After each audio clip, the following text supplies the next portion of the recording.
आज हम बात करने वाले बहुत सीरियस नोट पे कि एंटीवायरस हमारे विंडोज या नए लैपटॉप में जरूरी है कि नहीं है। एंड अभी एंटीवायरस का क्रेज है या एंटीवायरस नहीं लगाएंगे चलेगा, बिकॉज सबको पता है कि विंडोज का नया अपडेट आया है एंड विंडोज का जो सिक्योरिटी सिस्टम है डिफेंडर जिसको बोलते हैं विंडोज डिफेंडर, तो वो हमारा ऑलरेडी विंडोज प्रोटेक्ट कर लेता है। तो आपको आउटसाइडर एंटीवायरस लगाने की जरूरत नहीं होती है, इंस्टॉलेशन करने की नहीं होती है पेड एंटीवायरस की। तो वही सब आपको भी डाउट होगा, तो इस वीडियो के थ्रू मैं आपको पूरा क्लियर करता हूँ कि एंटीवायरस जो है वो आपको 2025-2026 में आपको लगाना जरूरी है कि नहीं है। तो चलो हम देखते हैं इस टॉपिक को।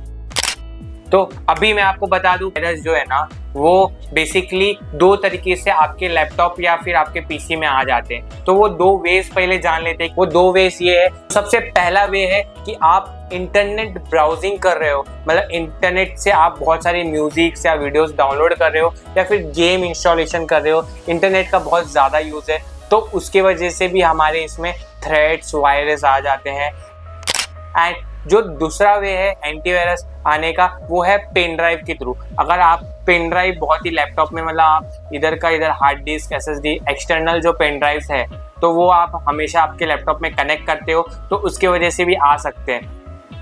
अगर वो पेन ड्राइव न्यू है या फिर वो पेन ड्राइव बस आपके ही लैपटॉप में लगा है स्टार्टिंग से, तो इट्स ओके। अगर वो ऑलरेडी वो पेन ड्राइव 3 से 4 लैपटॉप में लगने के बाद आया है और वो पेन ड्राइव बहुत ही ज़्यादा जन यूज़ करे और वही पेन ड्राइव फिर से आपके लैपटॉप में लगा, तो उसके और आप वो पेन ड्राइव से फाइल्स इस पेन ड्राइव में लाते हैं, तो एकदम मतलब एक मिनिमम चांसेस रहता है कि आपके इसमें अगर सपोज वो पेन ड्राइव में कुछ वायरस हुआ तो आपके लैपटॉप में इजीली वो आ सकता है। तो ये भी चीज़ है। तो यही दो वेज होती है बेसिकली इंटरनेट ब्राउजिंग की, और एक तो पेन ड्राइव, यही दो वे होती है। अब मैं आपसे एक क्लियर पॉइंट ऑफ व्यू में बात कर रहा हूँ कि अगर आपका विंडोज 7 और विंडोज 10 है, अपग्रेडेबल नहीं है, मतलब आपने अपडेट नहीं किया है विंडोज 10 और विंडोज 7 को, पुराना ही है, तो आपको कंपलसरी इसका ज़रूरत लगेगा, एंटीवायरस का ज़रूरत लगेगा। तो उन लोगों को एंटीवायरस का ज़रूरत लगेगा बिकॉज उनका ओल्ड वर्जन विंडोज़ है और उसमें अभी भी विंडोज़ डिफेंडर जो प्रोटेक्शन करके मालवर्स,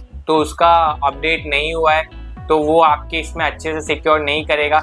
और हाँ, जिनके लैपटॉप विंडोज 10 प्रो या विंडोज 11 है, तो उनको बिल्कुल भी, मतलब ऐसा नहीं बोल सकता उनको तो ज़रूरत नहीं भी है, बिकॉज उनके इधर बाय डिफ़ॉल्ट उनका सिक्योरिटी सिस्टम ऑन है। जो उनका विंडोज सिक्योरिटी सिस्टम है वो ऑन है और वो बहुत ही अच्छा प्रोटेक्ट कर लेता है।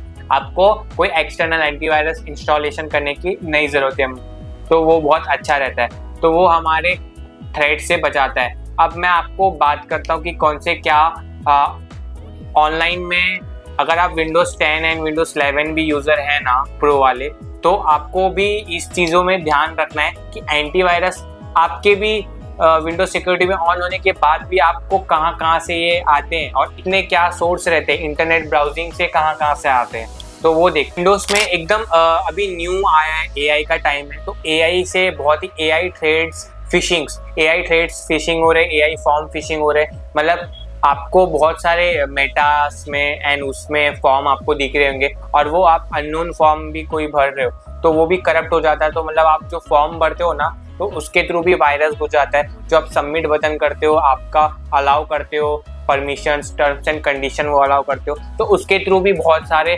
फिशिंग्स हो रहे हैं। तो वो भी आपको बहुत ही ज़्यादा अच्छे से ध्यान देना है, आपको सारा कुछ पढ़ना है कि क्या ये सिक्योर है क्या।